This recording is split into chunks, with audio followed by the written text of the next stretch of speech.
मेरा नाम नेहा है और मैं गांव में रहती हूँ। आज मैं गांव से शहर में जा रही हूँ, तो ये सॉर्ट ऑफ व्लॉग है कि हम गांव से शहर में ट्रैवल कैसे करते हैं अगर अपनी पर्सनल व्हीकल से ट्रैवल नहीं कर रहे हैं तो।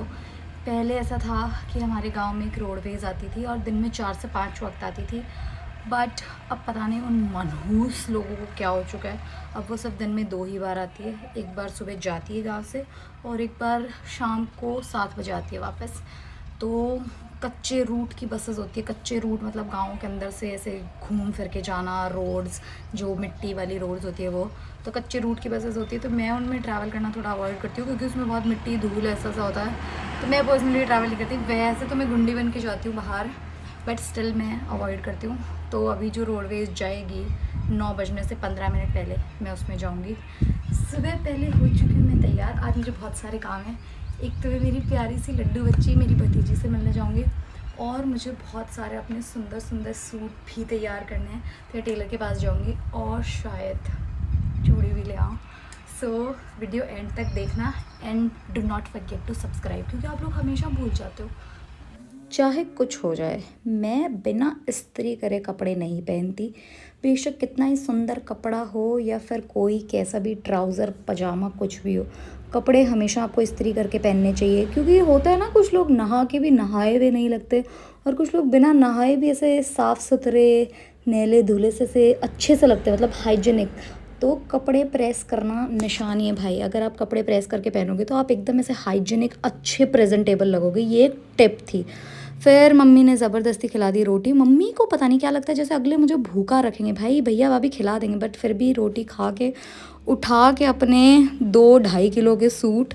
और फिर मैं बन चुकी थी एकदम से गुंडी, क्योंकि इतनी तेज़ धूप और गर्मी। मुझे मौसम का समझ नहीं आ रहा भाई। अचानक से एकदम बारिश होती है, मौसम इतना ठंडा हो जाता है, और अभी अचानक से पिछले 3 दिन से तो इतनी गंदी गर्मी और इतनी ज़्यादा हीट वेव्स। मैं राजस्थान से हूँ तो मेरा दुख तो तुम लोग एक्स्ट्रा समझ सकते हो। खुले में वैसे भी गर्म हवाएं, लू बहुत ज़्यादा लगती है, इसलिए एकदम खाला बन के बिल्कुल फुल पैक होके मैं निकल चुकी हूँ। फिर भी मुझे पता था मैं जल ही जा रही हूँ। बस आएगी यहाँ पे, वैसे वो जो पीपल का पेड़ दिख रहा है उसको गट्टा बोलते हैं, बस वहाँ पे रुकती है, वो बस का स्टैंड है। But me being a lazy person, वहाँ तक इस धूप में जाए कौन। वैसे 8:45 है, बट आप धूप देख सकते हो कितनी तेज़ हो चुकी है। फिर मैंने करी रोड क्रॉस, क्योंकि रोड के उस साइड बस आने वाली थी। बस मुझे दिख चुकी है। अब हम बैठेंगे बस में। रोडवेज़ की बसेस तो पता ही है कैसी खटारा सी खच खच करती सी होती है। वैसे इसमें हमेशा बहुत ज़्यादा भीड़ आती है, एकदम भरी रहती है, क्योंकि स्टूडेंट्स वगैरह बहुत लोग जाते हैं। बट थैंकफुली आज संडे था, इसलिए मुझे बिल्कुल भी भीड़ नहीं मिली और जाते ही सबसे आगे मुझे सीट मिल चुकी थी, जिस पे मैं बैठ गई। फिर 1 घंटे बाद हम लोग सक्कर पहुँचे। उन्होंने मुझे उतारा बस डिपो पे। यहाँ से मुझे कोई अंदाज़ा नहीं था कहाँ जाना है, बट थैंकफुली मुझे बाहर जाके ई रिक्शा मिल गया था।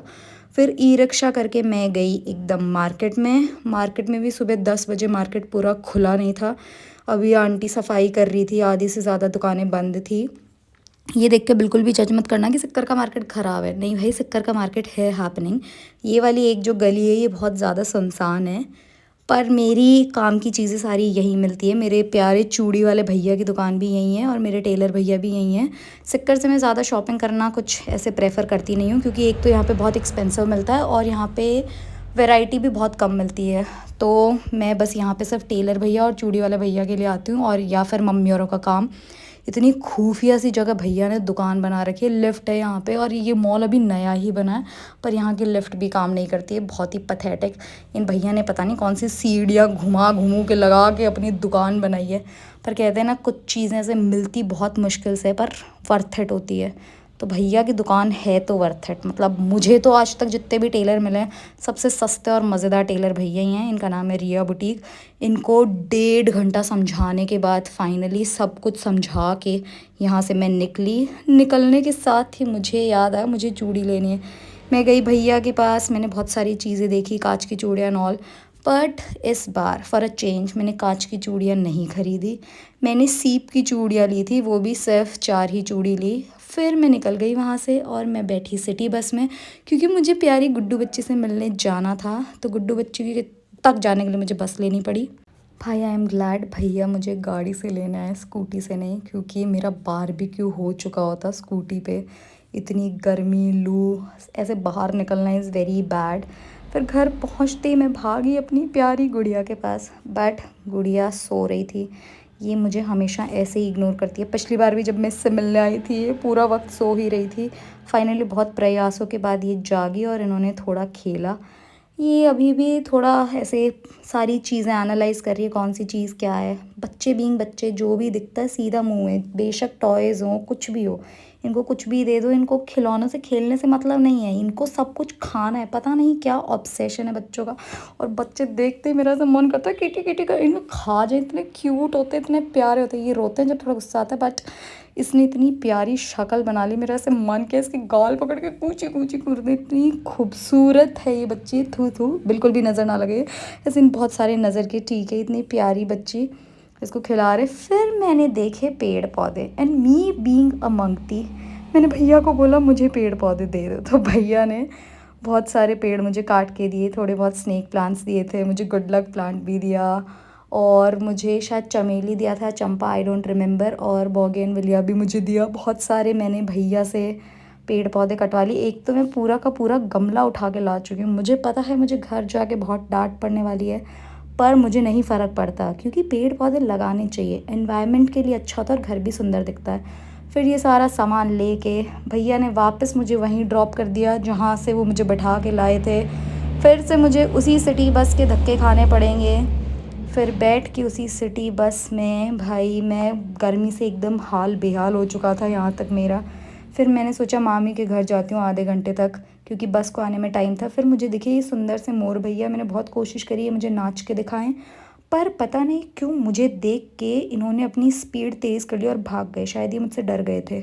20 मिनट मामी के पास बैठने के बाद फिर से मैं अपनी बस का इंतज़ार करती रही। मुझे लगा बस निकल गई, बट थैंकफुली बस देख के मुझे ऐसे खुशी हुई कि अब मम्मी की डांट नहीं सुननी पड़ेगी।